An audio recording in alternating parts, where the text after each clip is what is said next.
এটা হলো পোকোর latest entry level budget smartphone Poco C75 এবং এটা মূলত রেডমি 14Cর একটা রিব্র্যান্ডেড ভার্সন। ফোনটা দেখতে যতটা সুন্দর তার থেকেও বেশি সুন্দর এর স্পেক্স, মানে এতে থাকছে 8GB র্যামের সাথে 256GB storage, powerful processor, bigger ব্যাটারির সাথে 33 ওয়াটের চার্জার এবং বড়সড় একটা ডিসপ্লে। তো এই ফোনটার প্রাইস কত, এটার কনফিগারেশন কি, সব কিছুই জানাবো আজকের ভিডিওতে। শুরুতে আনবক্সিং, সবার প্রথমে থাকবে ডিভাইস, এরপর ইউজার ম্যানুয়াল, বেশ কয়েকটা স্টিকার, 33 ওয়াটের চার্জার এবং চার্জিং কেবল। ডিজাইন না বললে এই ফোনটা সম্পূর্ণ প্লাস্টিকের তৈরি। রিয়ার প্যানেলটা দেখতে গ্লাস মনে হলো, এটা আসলে প্লাস্টিক। নিচের অংশটা ম্যাট ফিনিশ এবং উপরে গ্লসি ফিনিশ, মানে টু টোন ডিজাইন। ফোনটার থিকনেস, ওয়েট ব্যালেন্স দুটাই আমার কাছে বেশি মনে হয়েছে।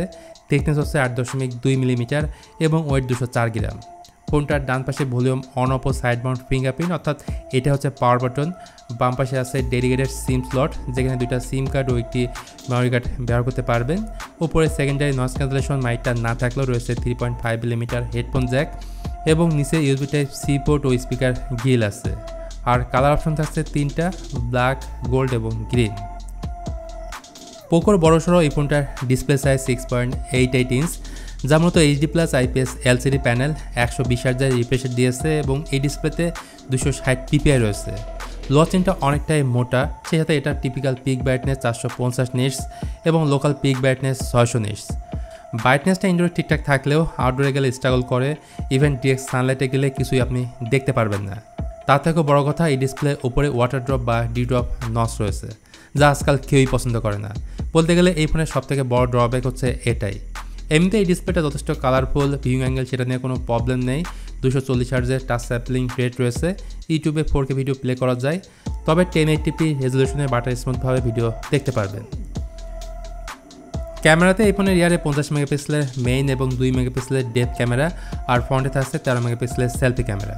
এই বাজেটের ফোনে আসলে যেরকম এক্সপেকটেশন রাখা যায় তার থেকেও বেশি পাবেন। ভিডিও করা যাবে সর্বোচ্চ 1080p 30 fps এবং স্টেবিলিটির অনেক অভাব বোধ করবেন। ইআইএস নাই, আর ওএস তো থাকবেই না এই বাজেটের ফোনে। পারফরমেন্সের কথা যদি আসি, এখানে হিলিও G81 আল্ট্রা প্রসেসরটা ব্যবহার করা হয়েছে, যেটা সাধারণত এন্ট্রি লেভেল মিড বাজেটের ম্যাক্সিমাম ফোনে ব্যবহার হয়েছে, আর এটা পরীক্ষিত একটা ব্যালেন্স চিপসেট।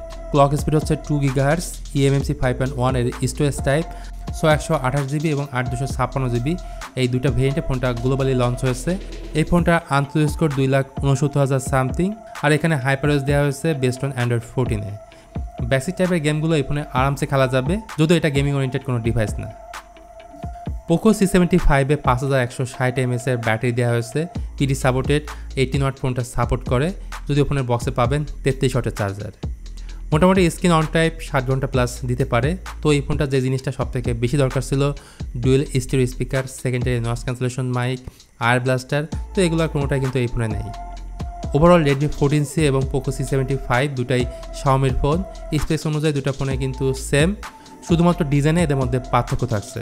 আর দামের বিষয়ে আসলে পোকো C75 গ্লোবাল মার্কেটে দুইটা ভেরিয়েন্টে লঞ্চ হয়েছে, 128 এবং 8256। এদের দাম যথাক্রমে $109 এবং $129। আর খুব তাড়াতাড়ি পোকোর এই ফোনটা দেশের মার্কেটে আনঅফিশিয়ালি পাওয়া যাবে এবং দামের দিক থেকেও রেডমি 14C থেকে অনেকটাই কমে পাবেন। সো আজকের মতো এই পর্যন্তই, দেখা হবে অন্য কোনো ভিডিওতে ভিন্ন কোনো টপিক নিয়ে। সে পর্যন্ত ভালো থাকুন, সুস্থ থাকুন এবং দেখতে থাকুন টেক হ্যান্ড 24।